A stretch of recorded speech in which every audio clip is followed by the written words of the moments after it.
I was 7 the summer everything went sideways. Back then, most of my world was just the woods behind our house on the outskirts of Hawthorne Ridge, West Virginia, the dry creek bed that split the hill, and the old rust-eaten dirt bike someone had dumped against a poplar tree. My sister Tessa used to say it looked like a skeleton, but to me it was just part of the landscape, something permanent, something normal. That afternoon, the 4 of us were poking around the creek bed, flipping rocks and daring each other to get closer to the tree line. Tessa was in charge because she was the oldest, and my brothers, Colby and Eli, treated every rule she barked like a challenge. The cicadas were loud. The air tasted like wet leaves. It was the kind of day that felt too ordinary to ever go wrong. Somewhere in the middle of arguing about who could skim a stone the farthest, Tessa brought up one of those little mountain superstitions kids pass around like gospel. "If you put a wildflower under your pillow," she said, "you'll dream of the person you're meant for." It was the kind of thing kids in Hawthorne Ridge loved, half dare, half folklore. Colby tried to act like he didn't care, and Eli kept giggling because anything involving true love made him lose control of himself. I wasn't really into it either, but Tessa insisted it was my turn. She picked 6 flowers she said were lucky. I didn't know their names. They all looked the same to me. White petals, purple petals, something that smelled like crushed grass. The 7th one was up to me. I found it growing beside the dirt bike frame, a small yellow bloom pushing through the metal like it wanted out. I remember thinking it looked braver than the others. I tugged it free and held it up. Tessa told me it was perfect. That night, I put the little bundle under my pillow and tried to sleep. I don't recall drifting off. I don't recall dreaming. All I remember is the feeling of something sliding out of reach, like a thought I wasn't supposed to hold on to. Then everything snapped back at once. I woke up underwater, ice cold, breath locked in my chest, the porcelain edge of the bathtub pressed into my spine. My throat burned like I'd swallowed gravel. Tessa was holding my shoulders, shouting my name, and Eli was sobbing so hard he couldn't breathe. Colby stood in the doorway, pale as a ghost, shaking his head. "You were screaming," he said. Like someone had their hands on your neck." I couldn't answer him. I didn't know how. Nothing hurt anymore, but something inside me wouldn't settle. A small, quiet pulse behind my eyes. A feeling that if I closed them again, really closed them, something would be waiting for me on the other side. I didn't know it then, but that was the moment the world took its first step out of place. The first wrong note in a song I thought I knew by heart. By the time I hit 30, my world had shrunk into something simple, predictable. I worked nights at Ridgeview Gas and Market, a squat little building squished between the highway and a wall of pine trees so thick they looked like smoke when the wind moved through them. Most people passed us doing 70 miles an hour without ever glancing at the lights. We weren't the kind of place you stopped unless you had to. That suited me fine. My whole life had drifted toward jobs where being quiet wasn't just allowed, it was expected. Nights at Ridgeview were slow. I stocked shelves, logged fuel reports, and watched moths slap themselves against the glass until sunrise. It wasn't exciting, but excitement had never treated me well. I kept in touch with my siblings. Tessa was married, Colby worked odd construction jobs, and Eli moved around more than anyone could track. But we never talked about the night they found me in the bathtub. Whenever the topic leaned toward soulmates or fate or anything that smelled like that old superstition, something in me tightened. They knew not to push. I think they remembered enough fear from that night to respect the silence. The only person who didn't grow up with us was Lauren Pike, and maybe that's why she didn't treat me any differently. She was a nurse at the small clinic downtown. The kind of person who could be elbow deep in an emergency and still talk to you like you were neighbors catching up outside a grocery store. Practical, calm, a little tired around the edges. Our relationship wasn't a dramatic thing. It was slow, steady. She'd stop by the station on her way home from late shifts, drop off leftover food, or sit with me while she unwound from the day. She didn't pry. She didn't pressure. If anything, she seemed almost comfortable with the space I kept around myself. "You're easy to be around," she told me once while sipping a cold coffee. I shrugged and said, "That's because I'm half asleep." She smiled and nudged my boot with hers. "Yeah, sure, let's go with that." Week by week, life found its rhythm, but small things started to slip out of place. The first glitch was subtle. Items at the gas station would end up pressed closer to the back door than I remembered stocking them. A row of windshield wiper fluid leaned just slightly left, a pack of jerky that should have been centered on the hook now hanging crooked toward the exit. I blamed it on hurried customers or me being sloppy. Nights blurred together when you worked alone. The second glitch came from the door chime. I'd hear it ring, sharp, quick, like someone had stepped inside. But the aisles stayed empty. No engine outside, no footsteps. Once it chimed 3 times in a row, each note spaced evenly apart, cold and precise. When I checked the footage, the camera had a 2-second block of static right at that moment. I told myself the wiring was old, the whole building was old. Then came the dragging sound. It happened around 2 or 3 in the morning, the hour when the woods got unnervingly quiet. It wasn't footsteps. It wasn't an animal. It was something long sliding across concrete, slow, uneven, like someone pulling a heavy box by the corners. The first time I heard it, I froze. The second time, I convinced myself it was a branch scraping the siding.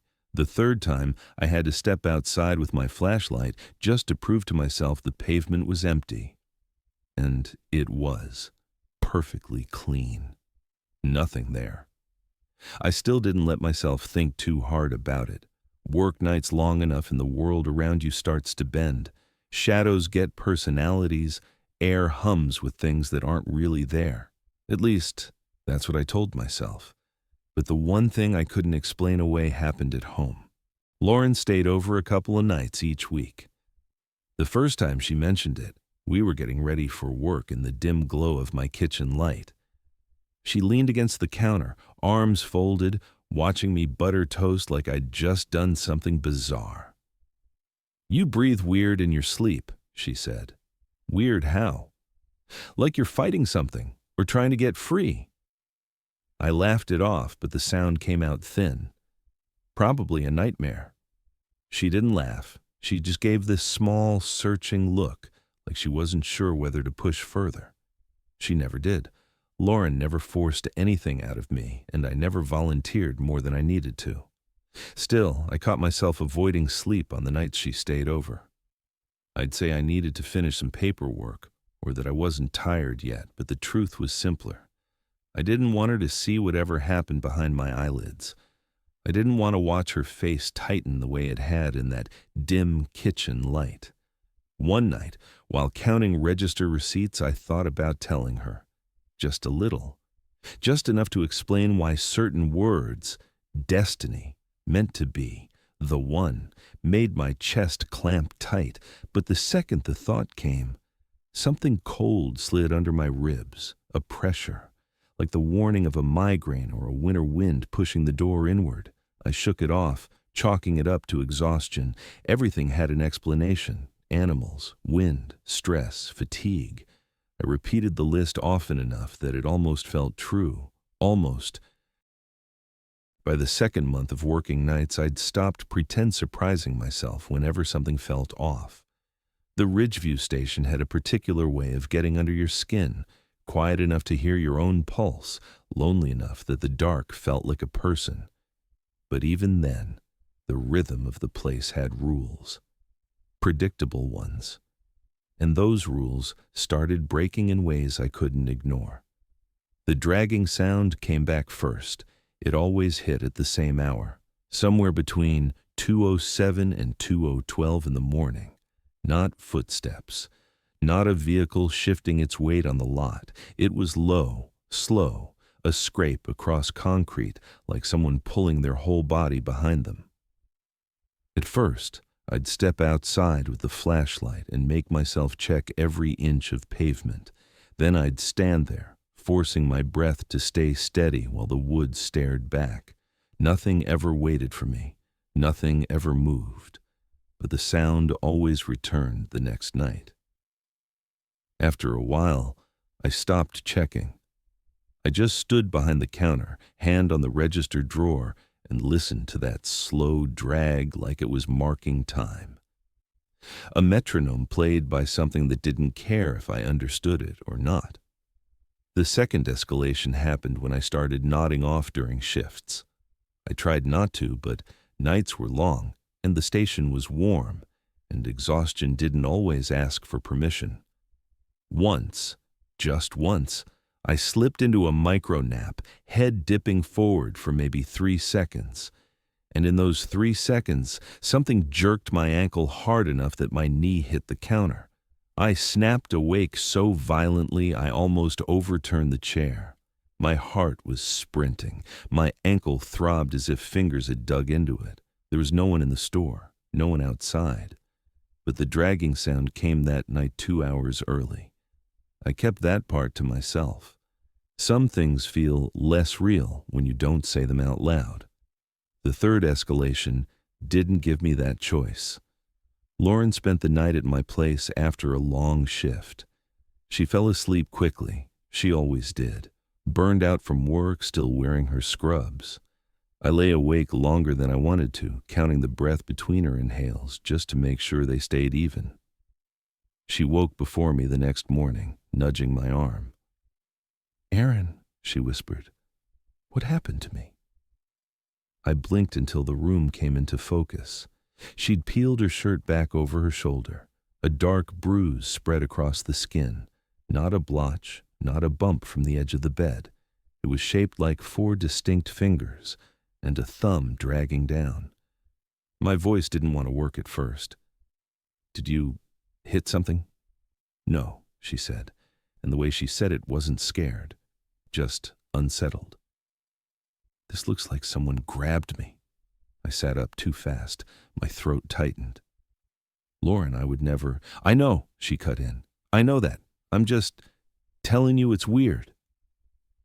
I didn't tell her about the dragging sound, or the ankle, or how the back door at Ridgeview had a new dent near the bottom that hadn't been there the day before. Instead, I made myself breathe slow and steady and said the first lie that felt believable. "Maybe it happened in your sleep." She didn't argue, but she didn't look convinced. The pattern didn't click all at once. It came in small cracks, tiny fractures that didn't make sense until they lined up. The ankle tug happened on a night Lauren had asked if I ever thought about the future.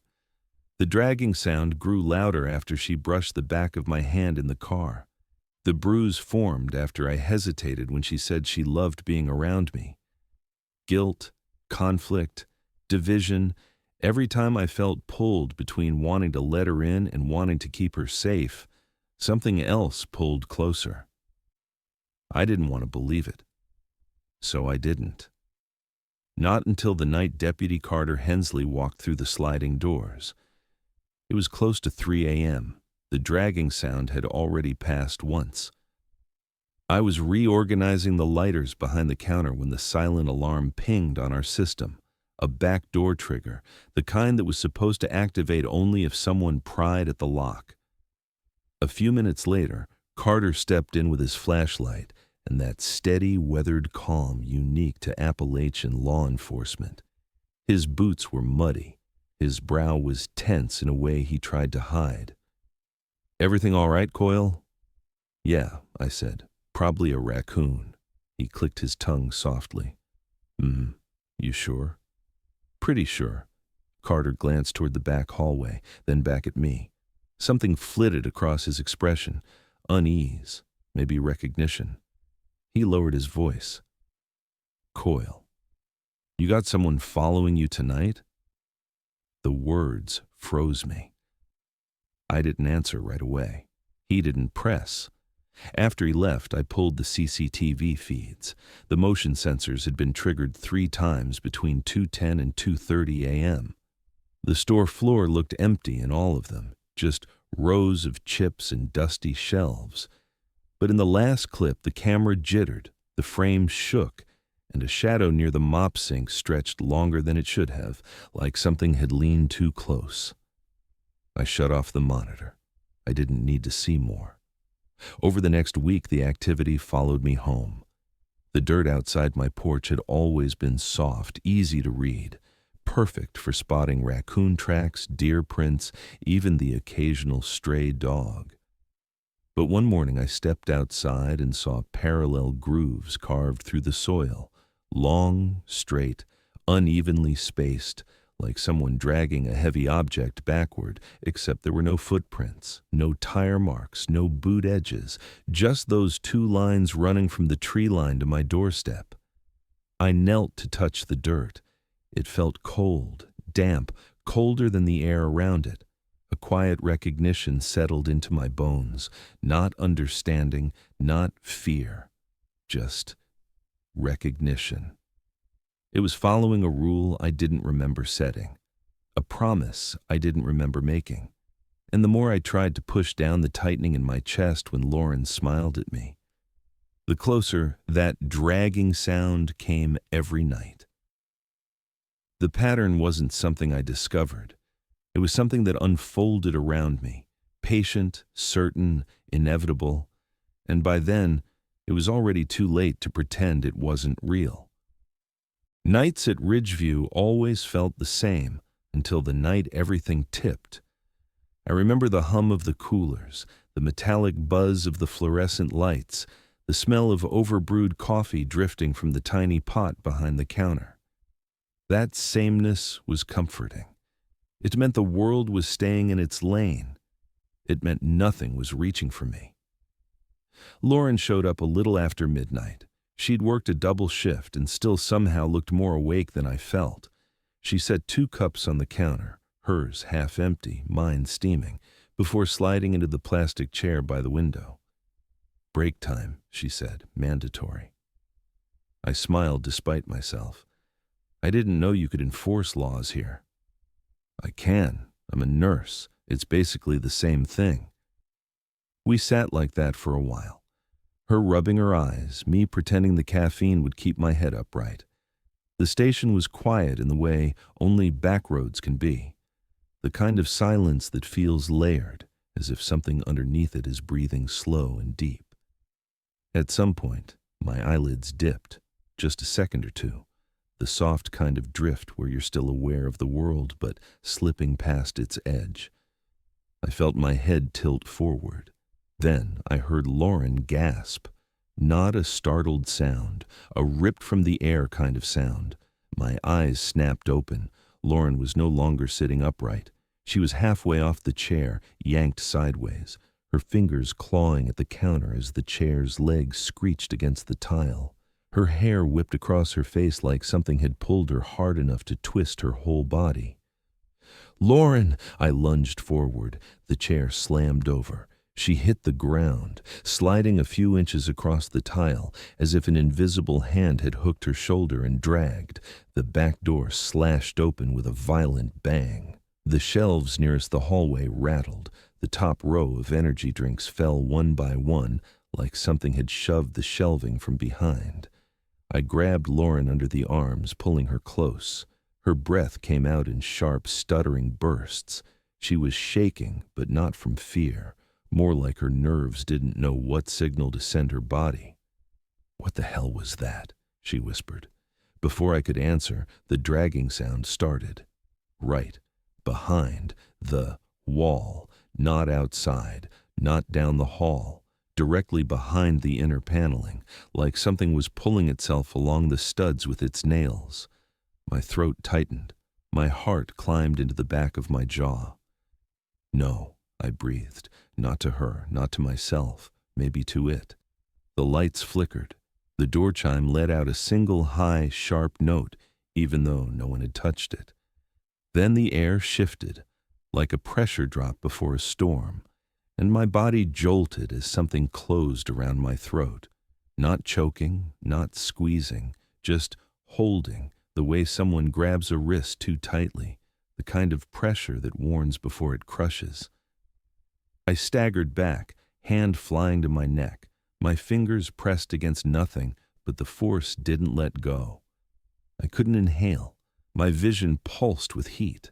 Lauren scrambled to her feet. "Aaron, what's—" She didn't finish. Something hooked her ankle and dragged her toward the back hallway so fast she screamed. Her body slid across the tile, her heels skidding. She twisted and kicked at the air, but her leg jerked again, harder this time, as if whatever held her had more leverage now. "Let her go," I choked out, though the words came mangled through the pressure tightening around my windpipe. The shelves beside her rattled more violently, snacks falling, bottles tipping. A can rolled across the floor, hit the opposite wall, and spun in place like it didn't know who to belong to. Lauren clawed at the floor, nails scraping tile. Her face twisted in panic. "Aaron, please!" I stumbled toward her, fighting against the invisible grip on my throat. My body felt heavier by the second, like something was dragging the breath right out of me. That's when the front door burst open. Deputy Carter Hensley stormed in, hand on his gun, boots pounding. "Coyle, get back!" He didn't wait for an answer. He scanned the aisles, eyes darting between shadows, breath rising with a kind of fear I'd never seen in him. He moved toward Lauren, grabbed her under both arms, and hauled her away from the hallway with a grunt. She slid free, like something released her on purpose. Carter kept his gun raised. "Anything here with us?" I couldn't speak. I pointed toward the back hallway. The dragging noise rolled across the tile, slow, scraping, wrong. Carter angled his light. The beam hit the bottom shelf, and something moved. Not a shape, not a body, just the idea of motion, like the shadow of something low and heavy pulling itself forward before flattening into nothing. Carter fired. The sound exploded through the store. Bottles shook. The lights flickered again. The air trembled as if something massive had just hit the floor, then retreated. Lauren grabbed my arm. Aaron," she breathed, "we have to go." But I wasn't looking at her. I was staring at the spot where the movement had been, where the shadow had stretched too far, too fast, too deliberately. The grip around my throat released all at once. I collapsed to my knees, coughing, eyes burning. Carter crouched beside me. "Can you stand?" "I think so." My voice came out ragged. What the hell was that? Carter's jaw tensed. "I've seen something like it before. Years back, a man out on Willow Creek said he'd made a promise when he was a kid. Something answered."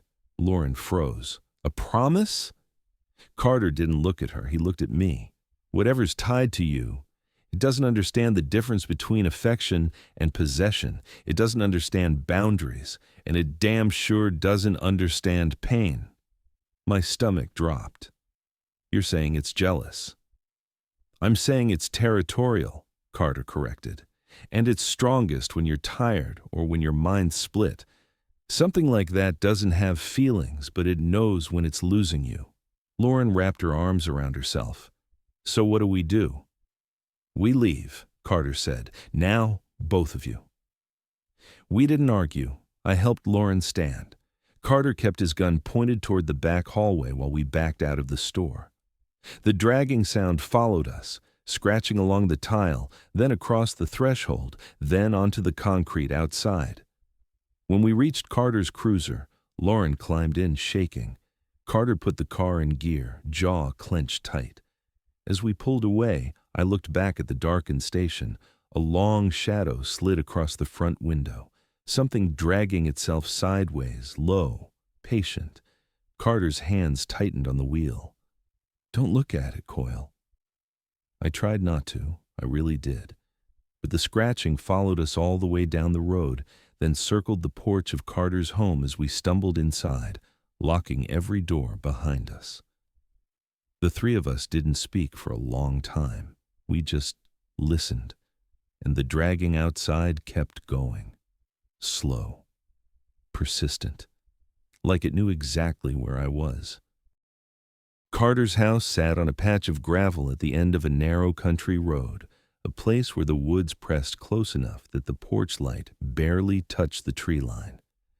Once we were inside, he locked the doors, latched the windows, and drew the curtains tight. Lauren stayed close to me, arms wrapped around herself, shivering though the room wasn't cold.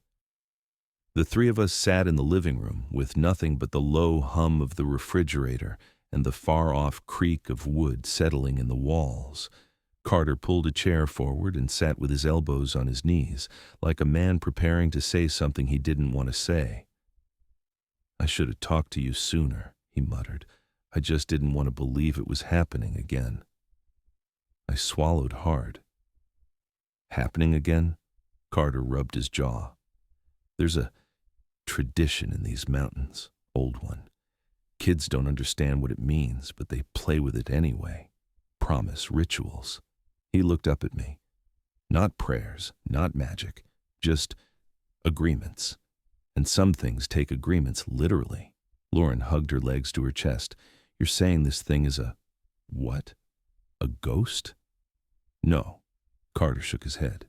"Ghosts have memories, intent. This ain't that. Whatever's tied to you, Aaron, it doesn't think like we do, doesn't feel like we do. It's older than that, simpler, like an animal wearing the idea of a person." I didn't speak. Couldn't. My throat still ached from where the pressure had wrapped around it. Carter leaned back, watching the window as if expecting it to bulge inward. "Rituals like the one kids play. The wildflower under the pillow nonsense. They're harmless 99 times out of 100. But every once in a while, someone makes a promise that something hears, and that something doesn't understand. It's just a game," Lauren whispered. "What exactly does it think the promise means?" Carter didn't look away from the window. Ownership. A cold weight settled in my chest. Lauren reached for my hand. "Aaron, when you were a kid that night—" "I don't remember anything," I said quickly. "I don't remember dreaming. I don't remember promising anything." "You don't have to," Carter said.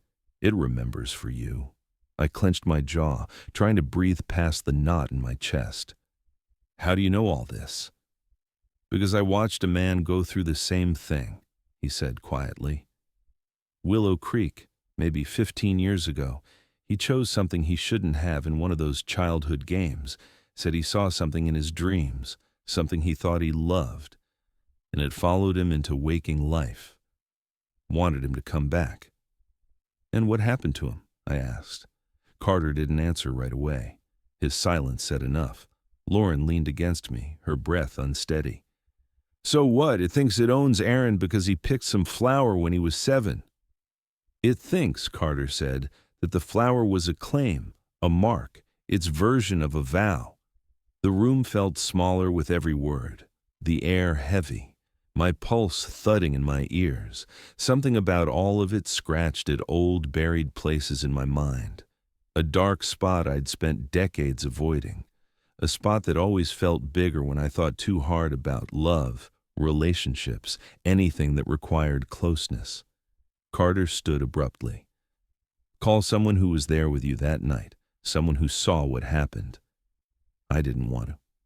God, I didn't want to. But Lauren squeezed my hand and whispered, "You're not doing this alone." So I called Tessa. She answered on the second ring, groggy. "Aaron, it's late. You okay?" I tried to keep my voice steady. "Tess, I need to ask you something about when I was 7, the night you and the boys found me in the bathtub." A long silence stretched across the line. When she spoke again, her voice was thin. "Why are you asking about that?" "Because something's happening," I said, "and I need to know everything you remember." Another silence, but this time something in it trembled. I didn't tell you everything, she said softly. I didn't want you carrying it. Tess, I whispered, tell me. I heard her swallow. Then, when I pulled you out of your room that night, something whispered to me, right behind my ear, close enough that I felt the breath, Aaron. Her voice cracked.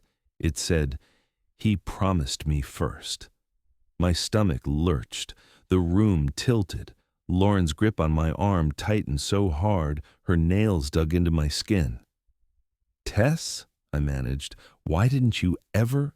"Because you were screaming," she said. "Because your eyes didn't look right. Because the doctor didn't believe us, and I thought telling you would just make everything worse." I hung my head. "I'm sorry." "Don't be sorry," she whispered. "Just be careful." When I ended the call, the quiet in Carter's living room felt suffocating. No one spoke. No one breathed too loudly. The truth settled over us like dust. A dragging sound scraped across the far side of the house. Lauren jerked upright. "Not here," she whispered. "Please, not here." Carter moved toward the window and pulled the curtain back half an inch. The porch light flickered as if something large passed in front of it. Faint parallel lines carved into the dirt outside gleamed in the glow, fresh ones stretching from the tree line to the porch steps. "It shouldn't be able to get this close," Carter muttered. "It follows rules," I said, my voice strangely calm. "Just not ours." "What rules?" Lauren asked, eyes wide. I didn't know how to explain it, but the realization clicked together piece by piece. "It pulls harder when I'm split," I said, "when I'm torn between wanting to let you in and whatever it thinks I owe it." Lauren whispered, "So it's strongest when you feel guilty." "And weakest," I said slowly, "when I look straight at it, when I refuse to bend. It backed off at the station when I tried to pull you away, not because it was afraid, because I wasn't." Carter nodded grimly. "Direct confrontation. That fits." The scraping outside circled the porch again, slow, deliberate. Lauren grabbed my hand. "Aaron, you can't fight something like this." "No," I said, "not here." The realization hit me with so much clarity it almost hurt. "It's not trying to hurt me, not really." Lauren stared. "It nearly crushed your throat." "It was trying to pull me," I said. "Back to where it started. Back to the dream." Carter exhaled sharply. "You're saying—" "I have to go back," I told him, "into the dream where the promise was made. Whatever happened that night, that's where it's anchored." Lauren shook her head. "Aaron, no, that thing wants you there." "And if I don't go," I said, "it'll keep coming for you, and for anyone else who gets close to me." Carter looked between us, jaw tight. "You won't go alone." "You can't follow me in," I said. "Only I can get there." Lauren took both of my hands, her eyes glossy with fear. "I'll stay right beside you. I'm not letting go." I nodded. "I know." We moved into the guest room, a quiet space with a narrow bed and a lamp that flickered when we turned it on. Carter stood guard at the door, gun at his side, eyes on the hallway like he expected something to seep through the drywall at any moment. Lauren sat beside me on the bed. "Whatever you see, come back to me. Promise me that." I lowered myself to the mattress. "I promise." Her fingers intertwined with mine. Carter locked the door. Outside, something dragged itself along the porch boards, slow, steady, patient. I exhaled, closed my eyes, and let the darkness rise to meet me. And then I fell back into the place where everything began. The dream didn't come softly. It hit like cold water over my head, dragging me downward before I could catch a breath. One moment I was lying in Carter's guest room with Lauren gripping my hand. The next I was standing barefoot in a place that didn't belong to waking life. A gray, endless dust stretched beneath me, no horizon, no sky, just a vast, unmoving dark pressing in on every side, and beneath it all, woven into the silence, was the sound I'd learned to dread. Dragging, slow, painfully slow. Something pulled itself toward me, no shape, no outline, just the raw idea of movement, like the world itself was folding around something heavy that refused to reveal its body. The dust vibrated under my feet with each pull. I didn't run. There was nowhere to go. And running was exactly what it wanted. The dragging grew louder, sharper, closer. My chest tightened with every scrape, every stuttering crawl. The sound wrapped around me like fingers brushing my skin. I forced my voice out. "I'm not yours." The dragging paused. For a moment the air trembled, as if the entire dreamscape inhaled at once. The ground warped under my feet. A deep pressure pushed at my ribs like invisible hands trying to turn me around and face something I didn't dare look at. "I'm not yours," I said again. Louder this time. The pressure thinned. The dragging resumed, but slower now, hesitant, uneven, as though whatever moved beneath the dust wasn't retreating by choice, but by necessity. It didn't vanish. It didn't scream. It simply withdrew, back into whatever dark corner it came from, back to wait. When I jolted awake, I wasn't sure how much time had passed. The first thing I felt was Lauren's hand crushing mine, trembling. The second was the familiar burn in my throat. She leaned over me, eyes red, breath shaky. "Aaron," my voice cracked. "I'm here." Carter stood in the doorway, his gun lowered but still in his hand. His face was pale beneath the porch light filtering through the blinds. "One of the windows just cracked," he said quietly. "Right before you woke up, like something pressed on it from outside." I tried to sit up, but pain flared along my neck and down my ankle. When I pulled my collar aside, I saw fresh bruises, shaped like the fading memory of a grip. My ankle carried a matching set. Lauren's throat tightened as she reached out to touch them. She didn't speak. She didn't have to. Carter motioned us to the window. "You need to see this." We stepped onto the porch. The boards creaked under my weight. The night pressed thick and heavy around us, and there, cutting through the dirt, were drag marks, thin, wavering lines leading away from the house, retreating, but not disappearing. I stood there for a long time, listening to the quiet woods of Hawthorne Ridge breathe around me. Lauren slipped her hand into mine. Carter watched the tree line like he expected it to blink. The night felt almost normal, almost peaceful, and I think it's gone, or at least waiting for me to blink again.